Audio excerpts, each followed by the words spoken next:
nós já conversamos aqui sobre um pouco, né, sobre a história da neurocirurgia, principalmente aqui na cidade de São Paulo. Um sobrevoo. Um sobrevoo. Conversamos um pouco sobre remuneração médica, modelos de remuneração, que é o famoso modelo por pacotes, né, que a gente atualmente chama de pacotinho. Pacotinho. Porque como os demais modelos, esse daí também está um tanto quanto defasado. O senhor teve oportunidade de trabalhar nesse modelo, doutor Listic? Eu tive ofertas, nunca aceitei. Tá. Por quê? Porque eu considero que o trabalho pelo sistema de pacotes, ou seja, você é contratado para cobrir as necessidades de um convênio ou de um hospital totais em determinada especialidade.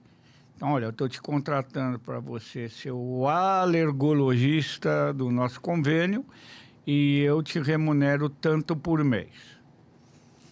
Isso, nas especialidades clínicas, pode ser até discutido, né? Você cobre todas as necessidades de determinada especialidade clínica mediante uma remuneração fixa ao final do mês. Pode ser discutido, existem críticas, existem pontos a favor. Agora, a questão são as especialidades cirúrgicas. Eu considero o modelo de pagar por pacote fechado uma especialidade cirúrgica a antítese do exercício profissional em atividade cirúrgica. Por quê? Se você tem um valor fixo para resolver todas as necessidades em neurocirurgia, em cirurgia geral, em cirurgia pediátrica ou outra atividade cirúrgica, ao final, quanto menos cirurgias você fizer, mais você estará recebendo per capita ao final do mês.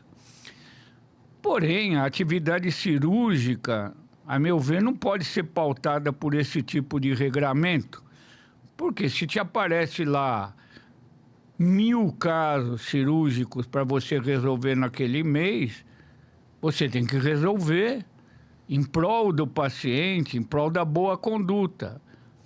Então, não é certo você ter um valor fixo que sirva tanto para 10 casos no mês, para 100 casos no mês ou para 500 casos no mês. A atividade cirúrgica requer, a meu ver, que você seja remunerado por procedimento. Por procedimento. Você fez procedimento X, você recebe, Y, você recebe.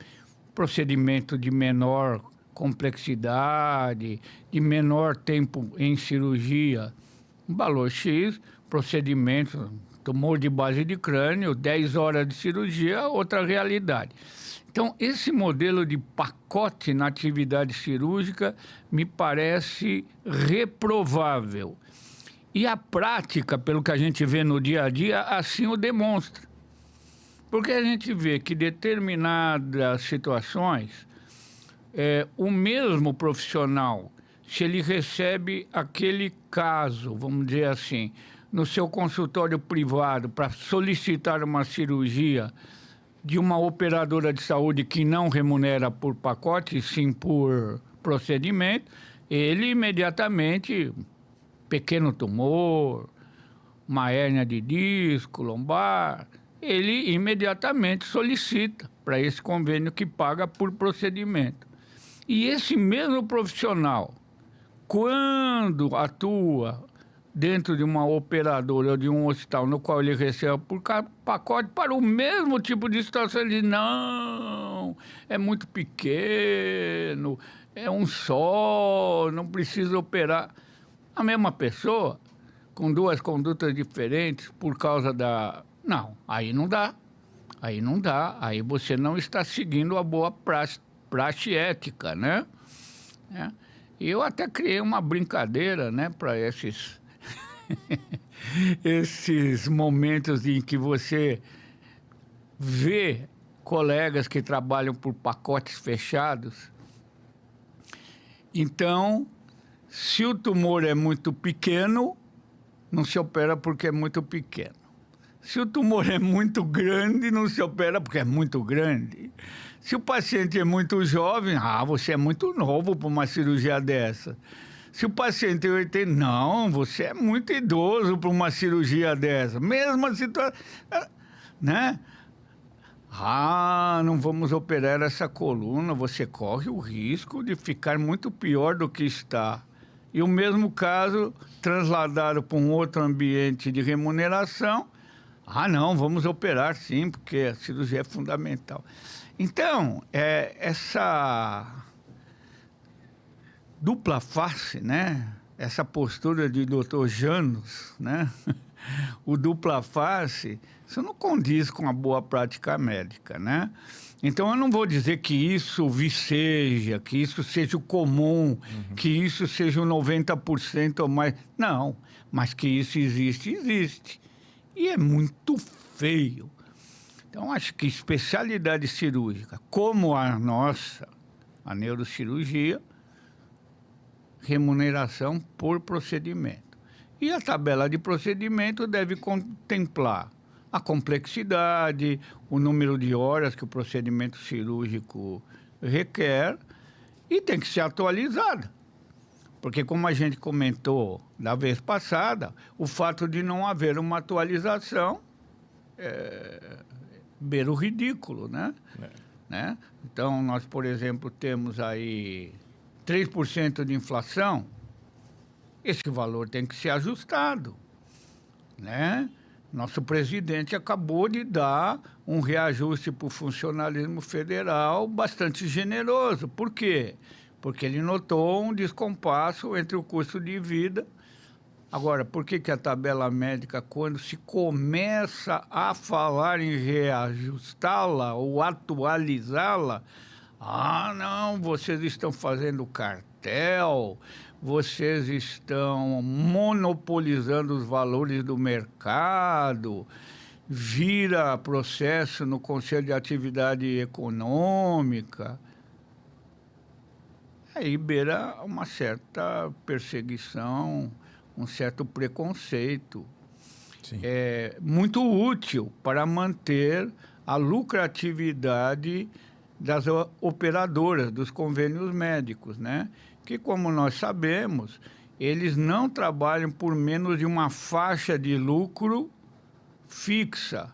E todo o restante, parte médica, eles mantêm na tabelinha do antanho e os insumos, aí eles têm que se curvar à realidade do mercado.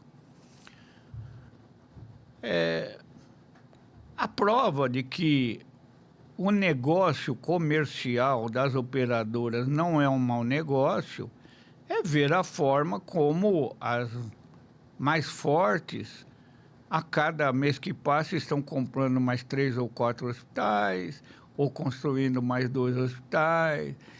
Ou seja, se o negócio delas fosse tão ruim, eles não teriam esse poder de fogo financeiro para crescer tanto. Então, o negócio é bom. E quando surge uma certa pressãozinha em prol de um aumento para as categorias da saúde, médicos, enfermeiros, enfim, fisioterapeutas que ganham muito mal, fonoaudiólogos, aí é aquele estardalhaço. Vocês são um cartel, vocês não têm humanidade. Eu acho que quem não tem humanidade são eles, né?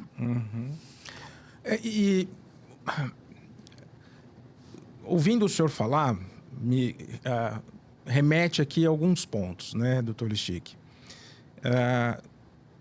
Como eu comentei com o senhor já algumas vezes, aí eu cheguei a fazer um MBA de Administração Hospitalar e Gestão em Saúde,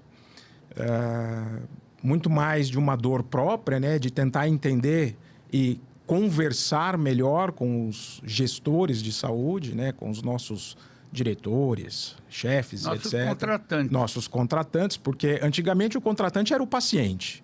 Isso mudou. E isso mudou, né? Seguramente mudou. E aí, eu sempre tive um entendimento que o médico, ele tinha que conciliar 2 interesses antagônicos. Ainda tem.